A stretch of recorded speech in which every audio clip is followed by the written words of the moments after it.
வையகம், வாழ்க வையகம், வாழ்க வளமுடன். இன்றைக்கி நம்ம சாந்தி யோகம் அப்படின்னு சொல்லக்கூடிய அற்புதமான தவம் கற்றுக்கொள்ள இருக்கிறோம். ஏறுபடி தவம் அப்படின்னு நம்ம கற்றுக்கிட்டோம். அதை எப்படி முறையாக இறக்கி நம்ம உடலுக்கு அது நம்ம பாதுகாப்பாக வச்சுக்கலாம் அப்படிங்கிறத நடத்தி கொடுப்பதற்காகவும் உலக சமுதாய சேவா சங்கத்தின் பேராசிரியர் கிருஷ்ணமூர்த்தியை அவங்க வந்திருக்காங்க. உங்களின் சார்பாகவும் இந்த தவமையத்தின் சார்பாகவும் வாழ்க வளமுடன் என வாழ்த்தி வணங்கி வரவேற்கிறோம். வாழ்க வளமுடன். எதுக்கு குத்திக்குவீங்களா? பாக்கெட்டில் வச்சுக்குவீங்களா? நல்ல வேலை சொல்லி கொடுத்துருக்காங்க. ஓகே, சரியில்லை. ஓகே, ஏற்கனவே உங்களுக்கு சொல்லி கொடுத்த தவம் ஆகினை தவம் பூர்வ மத்தியில் நீங்கள் செஞ்சிட்ருப்பீங்க. அந்த தவத்தோட நன்மைகள்லாம் சொல்லியிருப்பாங்க. முக்கியமாக அந்த தவத்தில் படிக்கிறவங்களுக்கு கான்சன்ட்ரேஷன் முக்கியமான ஒரு விஷயம். யாருக்குமே எந்த ஒரு வேலை செஞ்சாலும் அதில் கவனம் என்பது ரொம்ப ரொம்ப முக்கியம். ஆமாம், எந்த ஒரு முக்கியமான ஒரு விஷயமும் அந்த இதில் தேவைப்படும். அதில் ஆகினை அப்படிங்கிற தவத்திற்கு என்ன அர்த்தம் அப்படின்னு கேட்டால், உங்களுக்கு தெரியும், ஒரு வேதாத்ரி மகரிஷியோட எல்லா பயிற்சிகள்லையுமே 3 விஷயம் இருக்கும். ஒன்று உடல், ஃபிசிக்கல் பாடி, இன்னொன்று ஆஸ்ட்ரல் பாடி, உயிர், மூன்றாவது காசல் பாடின்னு சொல்லக்கூடிய காந்த உடல்னு சொல்லுவாங்க. அதான் நம்முடைய மனசு. இந்த மூணுமே எல்லா பயிற்சிகள்லையும் இருக்கும். உடற்பயிற்சியில் இருக்கும், தியானத்தில் இருக்கும், காயகல்பத்தில் இருக்கும். மூணுமே எல்லா பக்கமும் இணைஞ்சே இருக்கும். இப்போ நீங்கள் வேறு ஒரு இடத்துல ஒரு ஜிம்முக்கு போகிறீங்க அப்படின்னா உடற்பயிற்சி மட்டும்தான் அங்கே. இப்போ யோகாசனம் போனீங்கன்னா மூச்சு பயிற்சியோடு சேர்ந்து யோகாசன பயிற்சி. அதே சமயம் நீங்கள் இன்னொரு இடத்துல காயகல்பம் இந்த மாதிரி போனீங்கன்னா அது தனியாக ஒரு பயிற்சியாக இருக்கும். ஆனால் வேதாத்ரி மகரிஷிக்கிட்ட உள்ள ஸ்பெஷல் என்னென்னா, இந்த மூணையுமே எங்கேயுமே பிரிக்க மாட்டாங்க, மூணையுமே இணைத்துக்கிட்டே இருப்பாங்க. அதனால தான் இதற்கு பேர் யோகம்னு பேர். யோகம்ங்கிற வார்த்தைக்கு முக்கியமாக இணைதல், பதங்கமாதல். அதில் ரொம்ப முக்கியமான ஒரு விஷயம் என்னென்னா, இதில் நமக்கு என்ன செய்கிறாங்க வேதாத்ரி மகரிஷி அப்படின்னு சொன்னால், இந்த ஏறுபடி தவம் அல்லது ஆகினை தவம்ங்கிறதுக்கு என்ன அர்த்தம் அப்படின்னு கேட்டால், நம்முடைய ஒரே வார்த்தையில் சொல்லப்போனால் ஆக்னா அப்படிங்கிற வார்த்தை, ஆகினை தீட்சைன்னு சொன்னாங்களா, அது ஏற்கனவே சொல்லியிருந்தது. ஆக்னா அப்படிங்கிற வார்த்தைக்கு கமாண்டுன்னு அர்த்தம். அதாவது நம் உடலுக்கு கட்டளையிடக்கூடிய ஒரு இடம் நம்ம உடம்புல எது அப்படின்னா நம்முடைய பிட்யூட்டரி சுரப்பி. அது உங்களுக்கு முக்கியமான ஒரு விஷயம். படிக்கிறவங்களுக்கு, குட்டீஸுகளுக்கு ரொம்ப ரொம்ப முக்கியமான ஒரு விஷயம். ஏன்னா அவங்களுடைய படிப்புக்கு முன்னாடி இருந்ததை விட இந்த பயிற்சியை, இந்த ஆகினை தவத்தை மட்டும் ஒரு 2 மாதம் ஒரு கண்டினியூவாக ஒரு நாளைக்கு ஒரு 20 நிமிஷம் தான் கண்டினியூவாக செஞ்சு பழகிட்டாங்க அப்படின்னு சொன்னால் அவங்களோட பேச்சை அவங்களே கேட்க ஆரம்பிச்சிருவாங்க.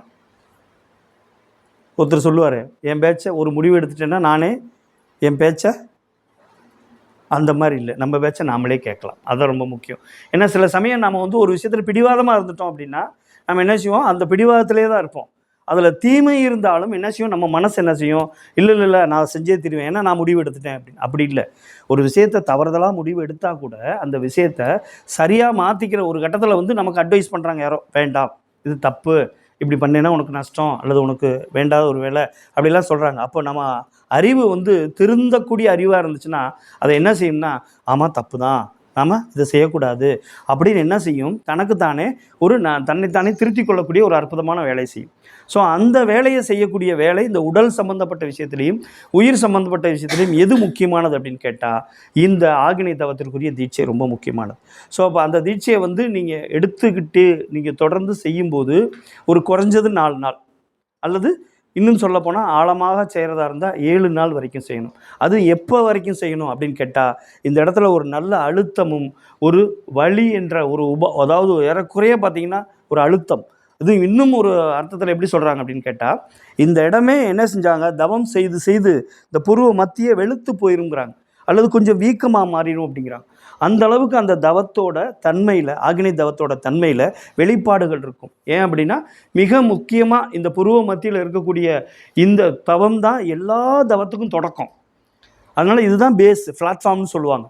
இந்த பிளாட்ஃபார்ம் இல்லைன்னா வேறு எந்த ஒரு தவமும் வராது. ஏன்னா உடலை பற்றிய ஒரு அறிவும் உடலை பற்றிய ஒரு தன்மையும் நமக்குள்ளே ஏற்படுத்திக்காமல் எப்போதும் அடுத்த தவங்களை நம்ம செய்ய முடியாது. நம்ம 3 தவம் செய்வோம். அதில் ஒன்று ஆகினை, இன்னொன்று இன்றைக்கி செய்யக்கூடிய சாந்தி, இன்னொன்று மிக மிக முக்கியமானது வேதாத்திரியத்திலையும் உலக அளவிலையும் மிக முக்கிய ஒரு ராஜயோகத்தின் பங்கான ஒரு தியானம் என்பது உங்களை பொறுத்தளவுக்கு துரிய தவம் ஒன்று சொல்லி கொடுப்பாங்க. ஒரு அற்புதமான தவம். நம்ம ஒரு 10 நாளுக்கு அப்புறம் தான் அது வரும்.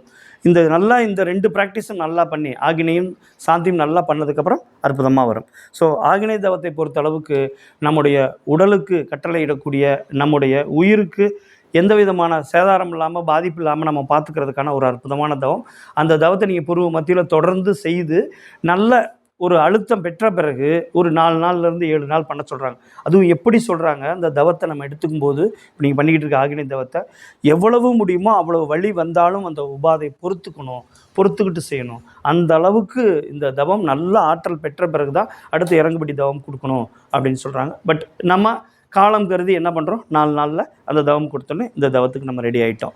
ரைட். இப்போ பாருங்கள், இந்த தவத்திற்கு எத்தனை பெயர்கள்னு பாருங்கள். ஒவ்வொன்றும் ஒவ்வொரு காரணம் இருக்குது. அதில் ஒரு ஸ்பெஷாலிட்டி.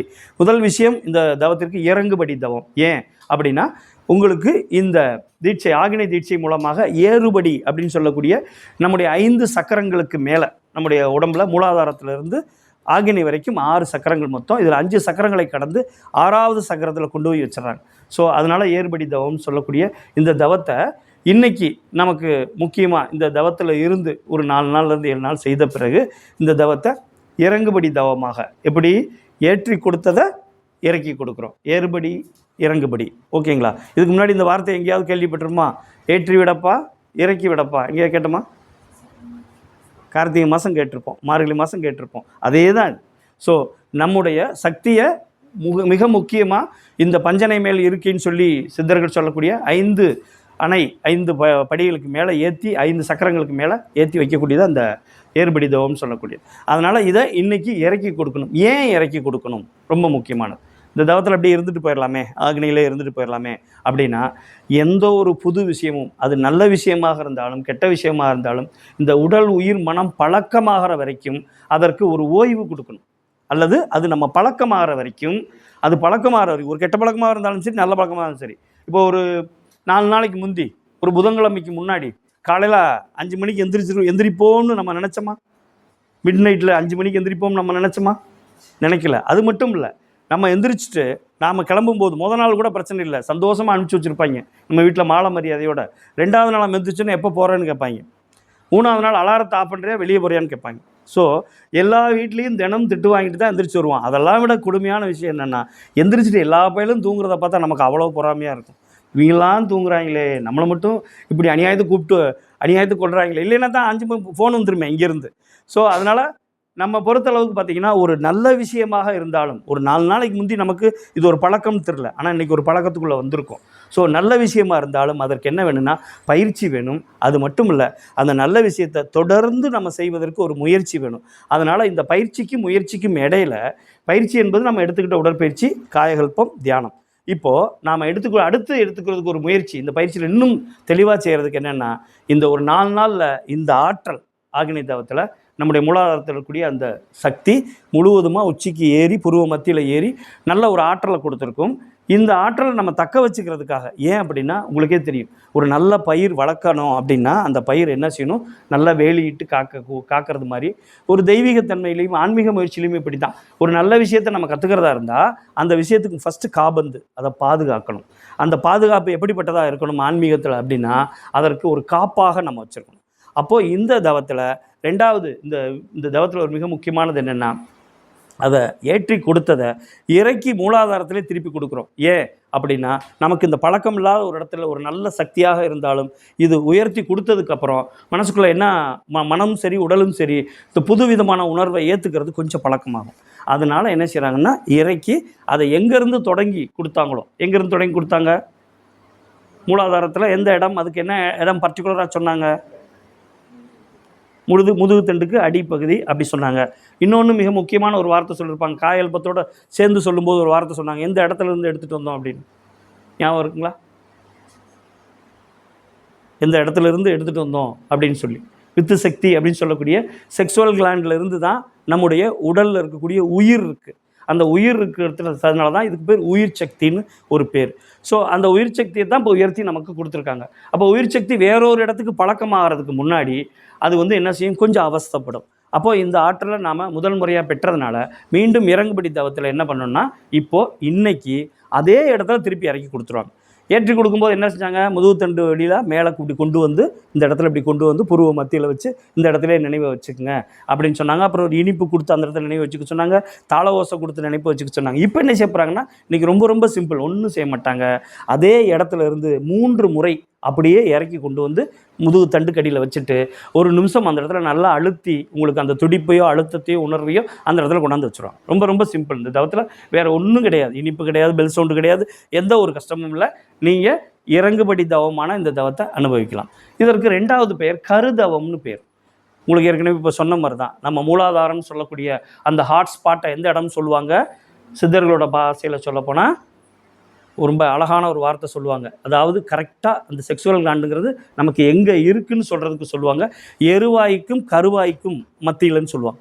நம்ம தொப்புளில் இருந்து 4 அங்குலம் கீழே இருக்கக்கூடிய ஒரு கிளாண்ட் இருக்குது. அந்த கிளாண்டை வந்து முக்கியமாக நம்முடைய கிளாண்டில் மிக முக்கியமான ஒரு கிளாண்டாக சொல்லுவாங்க. அதில் இருந்து அப்போது முதுகுத்தண்டுக்கு அடிப்பகுதியில் இருந்து 4 அங்குலம் உயர்வாக இருக்கக்கூடிய இடம் தான் செக்ஸுவல் கிளாண்டுன்னு சொல்லக்கூடிய இடம். அந்த இடத்த என்னென்னு சொல்லுவாங்க, மிக 3 முக்கியமான அந்த விஷயத்தை சொல்லுவாங்க.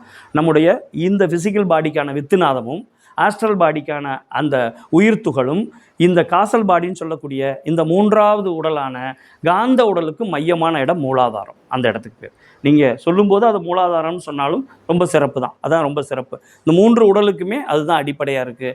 அந்த இடத்திற்கு இன்னொரு அற்புதமான பெயர் ஆன்மீகத்தில், அது வேதாத்திரத்தில் சொல்லக்கூடிய இடம் கருமையம் சொல்லுவாங்க. Genetic centre. நம்ம என்ன செய்வோம், பொதுவாக டிஎன்ஏ எங்கே இருக்குதுன்னு கேட்டால் என்ன சொல்லுவோம், நம்ம உடம்புல டிஎன்ஏ எங்கே இருக்குதுன்னு கேட்டால் என்ன சொல்லுவோம், டிஎன்ஏவா அப்படின்னா நம்முடைய மரபு பண்பு. தாய் தந்தைக்கிட்ட வாங்கினா 23 குரோமோசோமும், இங்கேருந்து வாங்கின தந்தைகிட்டேருந்து வாங்கின 23 குரோமோசோமும் எங்கே இணைச்சிருக்கு அப்படின்னா, நாம் முழுவதுமாக ரெடியாகிற வரைக்கும் மூளையில் கட்டமைக்கப்பட்டிருக்கும். அதற்கப்புறம் அது 12 வயசுக்கு மேலே ஃபியூபர்ட்டின்னு சொல்லி நம்முடைய சக்தியை மூலாதாரத்தில் அது என்ன செய்யும், அதாவது நம்ம வயதுக்கு வந்த பிறகு அது மூலாதாரத்தில் வந்து சேகரமாக ஆரம்பிக்கும். அப்படி சேகரமானதுனால தான் நமக்கு என்ன செய்வாங்க, ஒரு பெண் குழந்தை மெச்சூரிட்டி ஆகி ஃபியூபர்ட்டி ஆகி 6 மாதம் கழித்து நம்முடைய பயிற்சியும், ஆண் குழந்தையாக இருந்தான்னா 14 வயசுக்கு மேலேயும் இந்த பயிற்சியை நம்ம கொடுக்கறதுக்குரிய தகுதியாக வச்சுருக்கோம். ரைட்டுங்களா? இப்போ அந்த மூலாதாரத்திலேருந்து உயர்த்தி கொடுத்ததை மீண்டும் அதே கருமையம் என்று சொல்லக்கூடிய இடத்துல மீண்டும் அதே இடத்துல இறக்கி கொடுப்பதனால இதற்கு கருதவம் இன்னொரு பேர். 3வதாக இருக்கக்கூடியது சாந்தி யோகம். எந்த ஒரு விஷயத்திலையும் நம்மை அமைதிப்படுத்தக்கூடிய, இந்த தவம் செய்து நம்ம ஒரு சில உபாதைகள், சின்ன பிரச்சனைகள் வரும். நம்முடைய முக்கியமாக தலைபாரம், கழுத்து வலி, இந்த மாதிரி ஒரு சின்ன விஷயம், உடம்பு கொஞ்சம் வெப்பமாகிறது, இந்த மாதிரி கொஞ்சம் சின்ன விஷயம் வரும். அந்த விஷயத்தில் இருந்து இந்த உடலுக்கும் உயிருக்குமான ஒரு இடைவெளி அல்லது ஒரு மிஸ்மேட்ச்னு சொல்லக்கூடிய விஷயம் வரும்போது அதை சரிப்படுத்துறதுக்காக தான் இந்த தவத்தை என்ன செய்யணும், சாந்தி யோகம். நம்முடைய உடலையும் உயிரையும் அமைதிப்படுத்தி திருப்பி தொடங்கு இடத்துலேயே கொண்டு வச்சிடறோம். அதுக்கடுத்து மூலாதார தவம். இதை முக்கியமாக ஏன் மூலாதார தவம்னு சொல்கிறோம் அப்படின்னா, நான் ஏற்கனவே உங்களுக்கு சொன்னேன், 3 உடலையும் இணைக்கக்கூடிய அந்த ஒரு அற்புதமான செயலை செய்கிறதுனால இதுக்கு மூலாதார தவம்னு பேர். இன்னொன்று அமைதி தவம்னு சொல்லுவாங்க. மகரிஷி அவங்களோட மிக உயர்ந்த மௌனங்கள், மகரிஷியோட நிறைய புத்தகங்கள் உருவான சமயம் எல்லாமே மௌனங்களில் தான் உருவாயிருக்கு. மௌனத்தின் அமைதி வாரவில்லை, மௌனத்தின் கடைசி அன்னைக்கு சாயந்தரம் இரவு படுக்க போகும்போது நிச்சயமாக சாந்தி தவம் தான் ஏற்றணும்னு சொல்லுவாங்க. ஸோ ஒவ்வொரு சமயமும் அந்த சாந்தி தவம்னு சொல்லக்கூடியதில் அமைதி தவம்னு சொல்லுவாங்க. அதாவது அந்த அமைதி வார விழாக்களுக்கு இருந்தாலும் சரி, அமைதிப்படுத்திக்கிறாலும் சரி செய்யக்கூடியதுனால. அதுக்கடுத்து இதை நம்ம இயல்பாக நம்ம மன்றங்களுக்குள்ள பொதுவாக வச்சுருக்க பேர் வெள்ளிக்கிழமை தவம்னு வச்சுருக்கோம். வெள்ளிக்கிழமை கட்டாயமாக வேறு எந்த தவமும் செய்யக்கூடாது நீங்கள். ஏன் அப்படின்னா, வெள்ளிக்கிழமை நம்முடைய வித்து சக்தியை நேரடியாக சுக்கிரன்னு சொல்லக்கூடிய அந்த வெள்ளிக்கிரகம் நம்ம அதிலிருந்து வரக்கூடிய அலை சுக்லம் சுரோனிதம் சொல்லக்கூடிய 2ஐயுமே பாதித்து நம்முடைய மோகம் என்பது முன்னினைவை நாடுவதுன்னு சொல்லுவாங்க.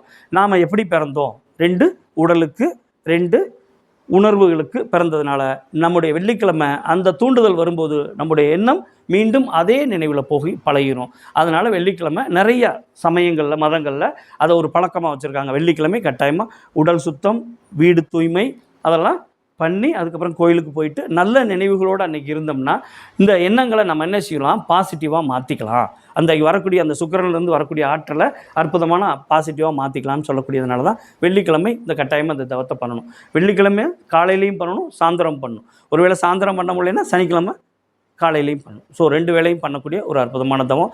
இந்த தவத்தை நாம் தொடர்ந்து செய்யும்போது என்னென்ன நடக்குது அப்படின்னு கேட்டால் நிறைய விஷயங்கள், நன்மைகள் நிறைய நடக்குது.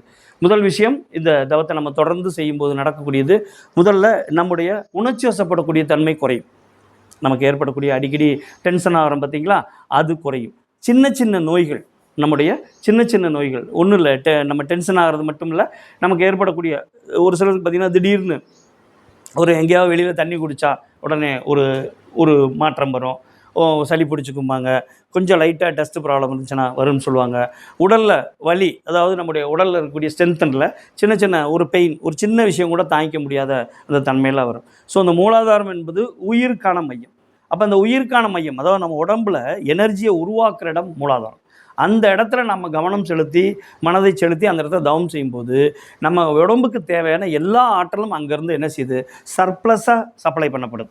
அப்போ நமக்கு என்ன கிடைக்குது, நம்ம சின்ன சின்ன விஷயங்களில் மன அமைதி இல்லாதது, டென்ஷனாக இருக்கிறது, சின்ன சின்ன விஷயங்களில் உணர்ச்சி வசப்படுறது, ஒரு கண்ட்ரோல்லெஸ்ஸாக இருக்கும்போது இந்த மூலாதாரத்தில் இறக்கி வச்சு நம்ம அந்த தவத்தை செய்யும்போது, இதில் என்ன விசேஷம்னா, இது வெள்ளிக்கிழமை பண்ணணும் கட்டாயமாக, அது யாராக இருந்தாலும்.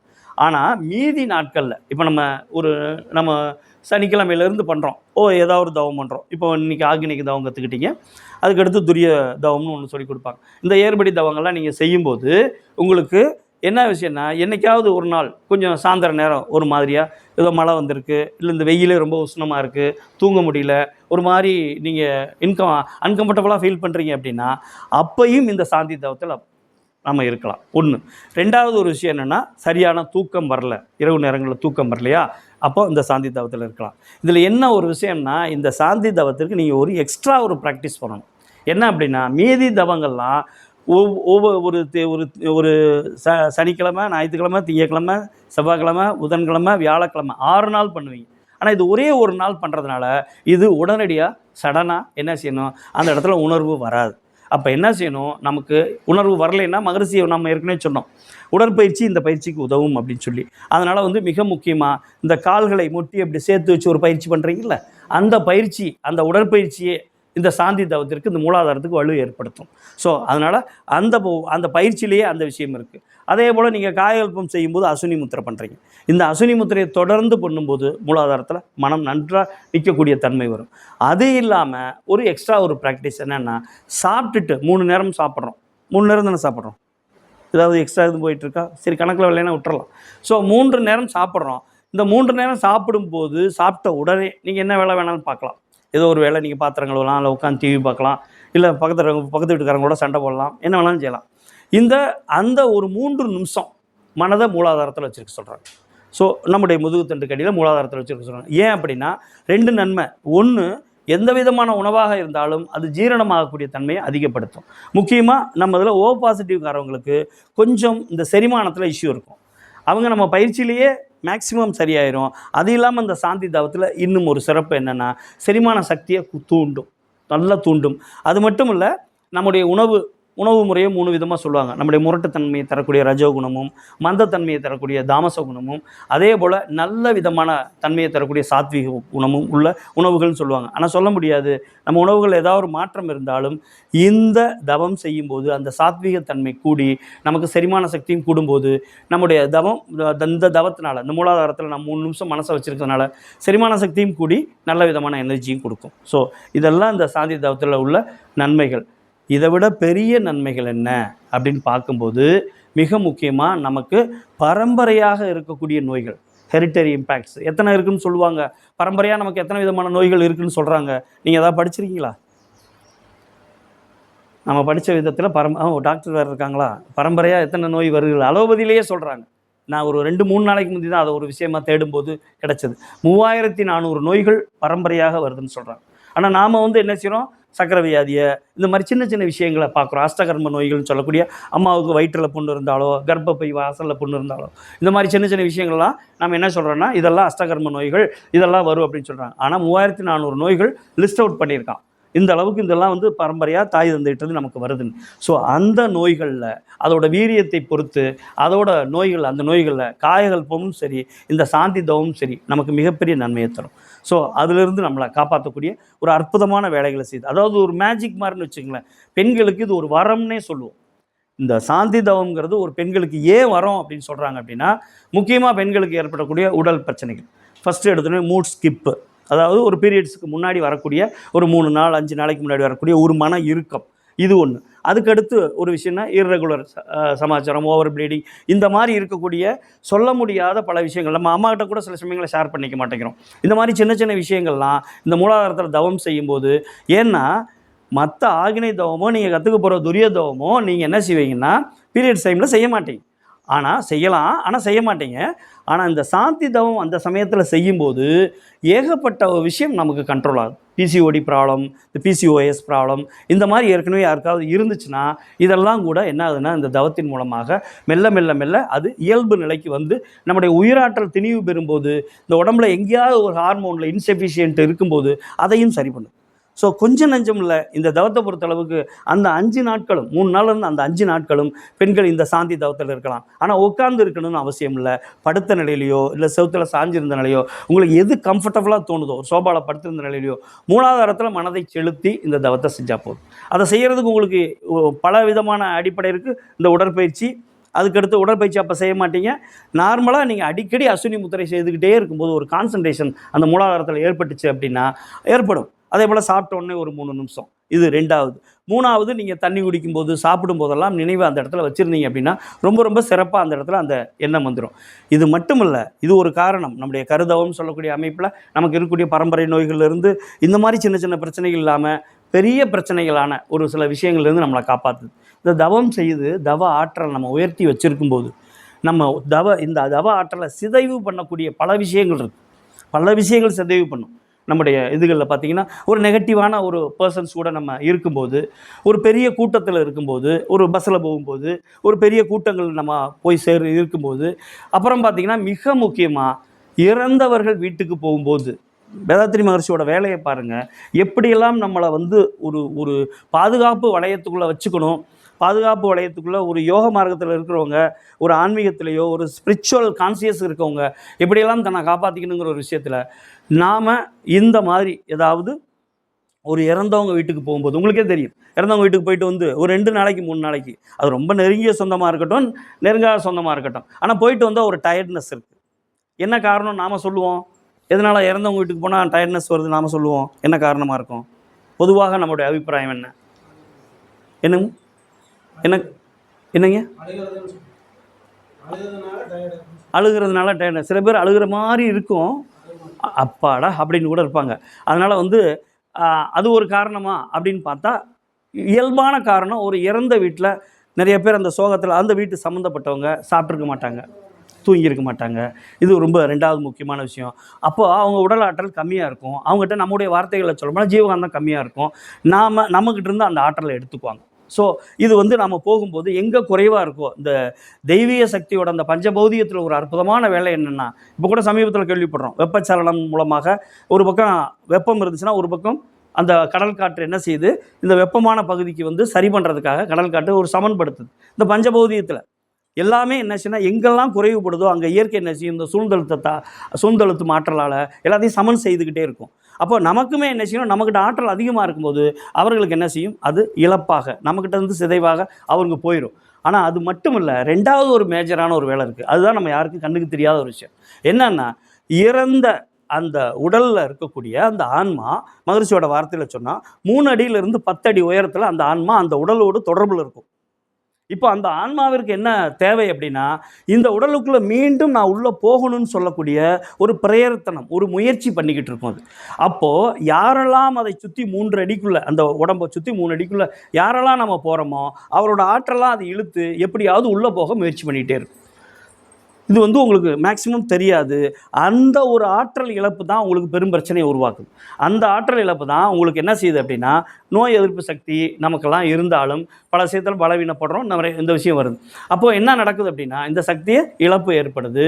அப்போ நம்ம கிட்ட போகும்போது என்ன செய்ய வேண்டியது இருக்குது அப்படின்னு கேட்டால், நாம் அடிக்கடி ஒரு 10 முறையாவது குறைஞ்சது அஸ்வினி முத்திரை பண்ணிட்டு போகணும். இப்போ நாம் சொன்னோம், அப்போ அந்த சாந்தி யோகத்தில் இருந்தால் அந்த இடத்துல இழப்பு வராது அப்படின்னு. உடனே நாம் இறந்த வீட்டில் போய் ஒரு கச்சிப்பை, ஒரு துண்டை வாங்கி ஒரு ஓரமாக உட்காந்து தவம் செஞ்சுட்டு வரேன்னு நான் சொல்ல முடியும்?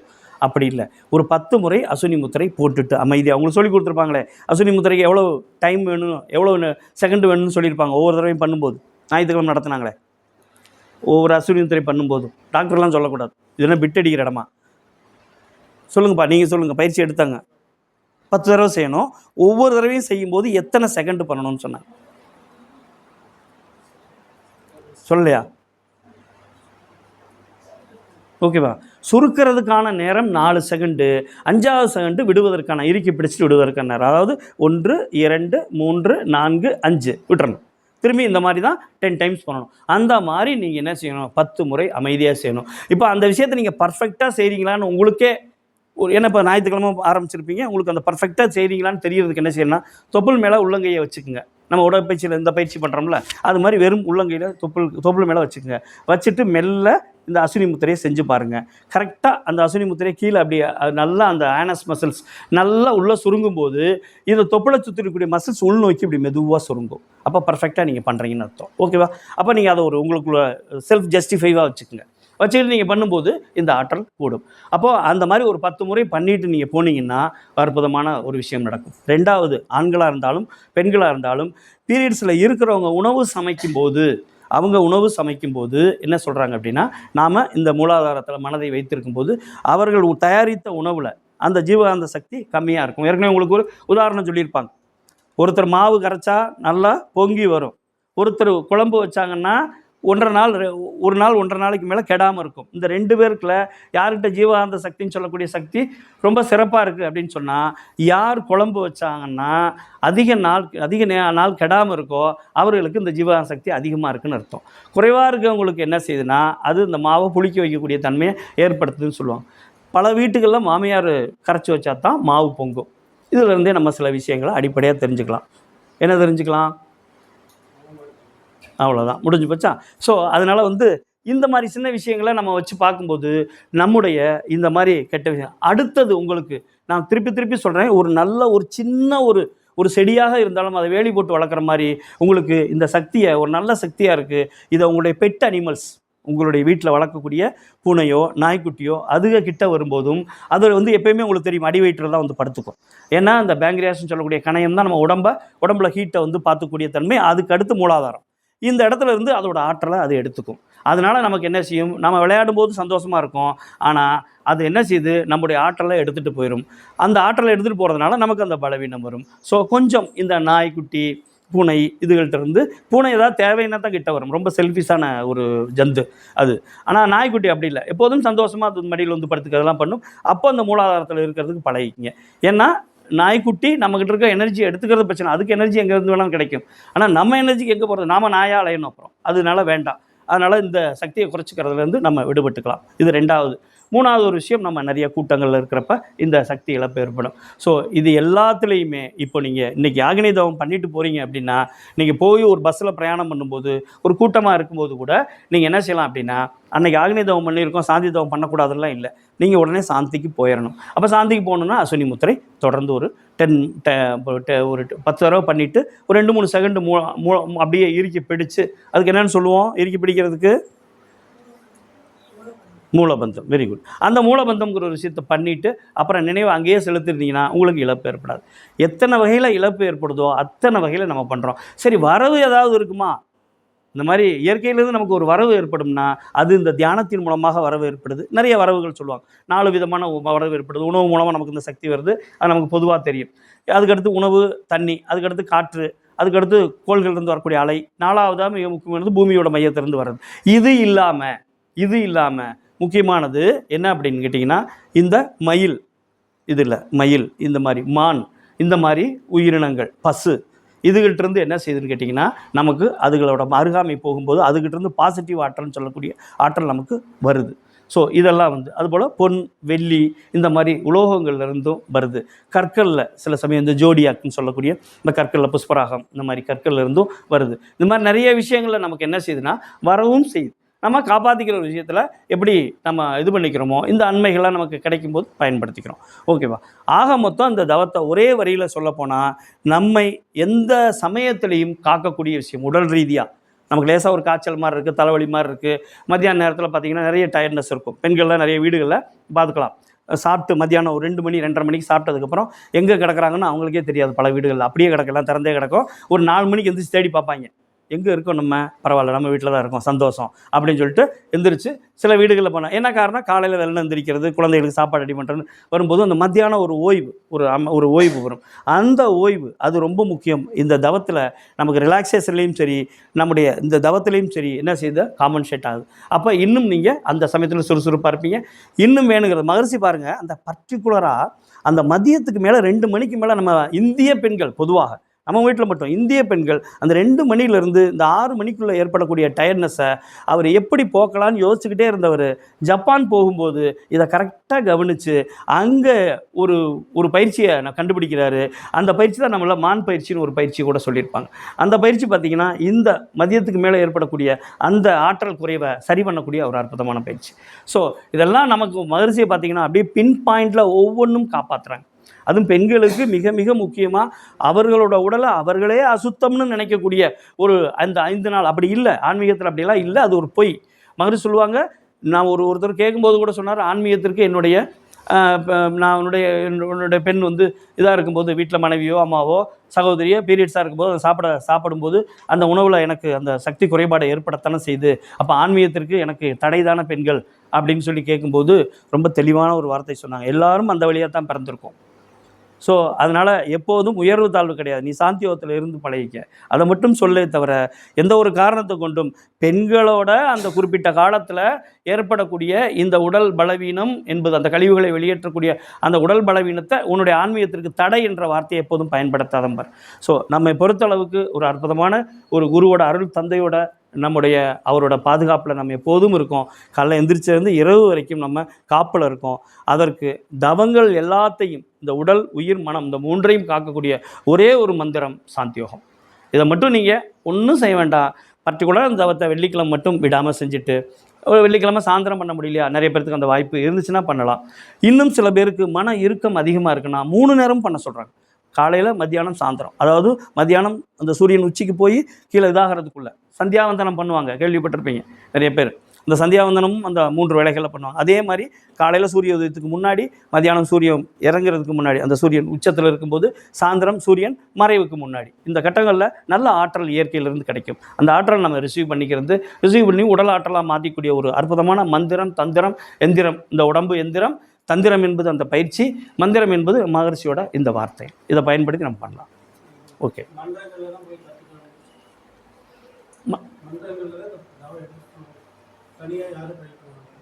அப்படிப்பட்ட ஒரு இது இருக்கா? நிறைய பேர் நான் அந்த தப்பை செஞ்சுருக்கேன், அதனால் நான் திருப்பி சொல்கிறேன். ராஜயோகம் சொல்லக்கூடிய இவரோட நம்ம விவேகானந்தரோட 13 வயசில் பிராணாயாமத்தின் மூலமாக முயற்சி பண்ணி அந்த ஆற்றல் உச்சிக்கு போய் நிறைய நினைவு இழப்புலாம் ஏற்பட்டு நடந்துக்கிட்டு இருக்க விஷயங்களை இது பண்ணிக்கணும். அதாவது குரு இல்லாமல் இந்த தீட்சையோ அல்லது நாமளே முயற்சி பண்ண வேதாத்ரி மகரிஷியும் அந்த தவறை பண்ணியிருக்காங்க. எப்படி அப்படின்னா, அவரும் சில புத்தகங்களை படித்து அவரோட ஆசிரியர் மூலமாக இந்த புருவ மத்தியில் தீட்சை கொடுக்க சொல்கிறாரு. அவர் வேண்டாம், முறைப்படி கற்றுக்கணும், நான் தீட்சை கொடுக்குற இது இல்லைன்னு சொல்லும் போதும் இல்லை, இவரோட ஆர்வம் மிகுதி. இவரோட இயற்கையிலேயே மகரிஷிக்கு அப்படி இப்படிலாம் கொடுப்பனைகளாக இருக்குது. ஆனால் அந்த மனுஷன் எப்போதுமே காட்டிக்கிட்டதில்லை.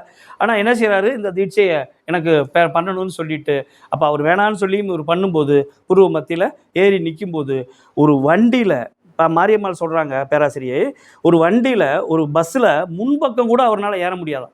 அந்த வண்டியோட அந்த என்ஜின் சவுண்டு அந்த அளவுக்கு ஒரு பெரிய பாரத்தை மண்டையில் ஏற்படுத்துமா. அது ஒன்று. இந்த மாதிரி பல அசௌகரியங்களை அவர் சந்திச்சிருக்கார். அதனால் ஒருபோதும் தவத்தை புத்தகத்தில் படித்தோ ஆன்லைனில் பார்த்தோ இந்த மாதிரி விஷயங்களை நம்ம எப்போதும் செய்யக்கூடாது. இப்போ நம்ம வேதாத்திரியத்தில் ஆன்லைனில் நடத்தினாலும் பக்கத்தில் இருக்க ஒரு மன்றத்தோட தொடர்பில் வந்து நாம் அந்த தீட்சையை பெறணும். அவங்க ப்ராப்பராக பண்ணிடுறாங்க. பக்கத்தில் எந்த மன்றம் எல்லாம் விவரம் கேட்டு பண்ணிடுறாங்க. அப்போ நாம் முறைப்படி எல்லா விஷயங்களையும் ரொம்ப கவனமாக இருக்கணும். ஸோ சுயமாக குரு இல்லாமல் இந்த குண்டலினி யோக தவத்தை முயற்சி பண்ணக்கூடாது. அப்படி முயற்சி பண்ணுறதா இருந்தால் நமக்கு 12 வருஷம் ஆகும். அதற்குள்ளே நம்ம வாழ்க்கை முறைகள் நிறைய விஷயங்களில் மாற்றம், நிறைய விஷயங்களை கட்டுப்பாடு வேணும். அதை நம்ம மாதிரி குடும்பத்தில் இருக்கவங்களுக்காகத்தான் இந்த குண்டலினி யோகம். ஸோ மகரிஷி எளிமைப்படுத்தி கொடுத்துருக்காங்க. கொஞ்சம் உங்களுக்கு லேட் ஆகிற மாதிரி தோணலாம். பிராணாயாமத்தில் கிடைக்கக்கூடிய அந்த எனர்ஜி லெவல் உங்களுக்கு உடனடியாக கிடைக்கிற மாதிரி, அதில் கிடைக்கிற மாதிரி இதில் கிடைக்காத மாதிரி தோணலாம். ஆனால் அது குடும்பத்திற்கு வெளியில் அல்லது இது மட்டுமே தனது வாழ்க்கைன்னு சொல்லி யார் ஏற்படுத்திக்கிறாங்களோ அவங்களுக்கு அது பொருத்தமானதாக இருக்கலாம். நமக்கு அது பொருத்தம் இல்லை. குடும்பத்தில் இருக்கவங்க 99% மனவளக்கலை கற்றுக்கிட்டு இருக்கோம். நமக்கு எது சரியோ அதை பார்த்து கொடுத்துருக்காரு. பார்த்துங்கிறத விட சோதிச்சு கொடுத்துருக்காரு. நாம் அதை மட்டும் நம்ம பண்ணி நம்முடைய வாழ்க்கையை உயர்வாக்கிக்கலாம். இது உங்களுடைய வாழ்க்கையில் எல்லா வகையிலும் உயர்த்தி கொடுக்கக்கூடிய ஒரு அற்புதமான தவம். இதை வாழ்க்கையில் நீங்கள் தொடர்ந்து பண்ணும்போது இந்த தவத்தை ஒரு பாதுகாப்பாக, என்ன தவம் செய்தாலும் இரவு நேரங்களில் சாந்தி தவத்தோடு படுக்கிறது ரொம்ப சிறப்பு. அது கனவுகளற்ற ஒமேகான்னு சொல்லக்கூடிய மைண்ட் ஃப்ரீக்வன்சியை கொண்டு தரக்கூடிய ஒரு அற்புதமான தவம். ஓகேங்களா? முயற்சி பண்ணலாம் நம்ம. ஓகேங்களா? வாழ்க வளமுடன். ஏதாவது கேள்வி பதில் இருக்கா?